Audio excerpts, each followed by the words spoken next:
Fine? Yeah. Can you do that with the software? Not. You can from there, yeah. From the other computer? Yeah. So you go to the DDS 120 tab. Yeah, then you change frequency or phase. Yeah. And do you have to start somewhere? No, you just hit send and it sends a command.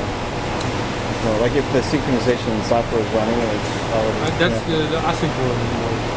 Yeah.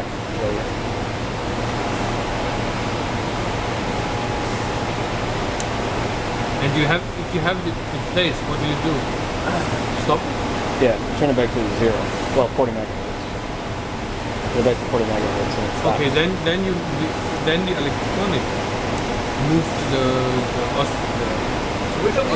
amplifier signal to the. But no, it moves to the frequency. It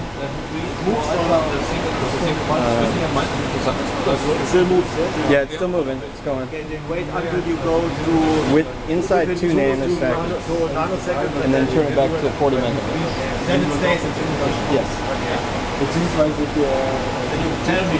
Okay. We should put it here, not in the center, but at the edge. As in H. So you tell us when you stop. Where's the mouse? When it hits the mouse. Okay. So make sure can you yell to him? Tell him to turn it back to. It's pretty soon here.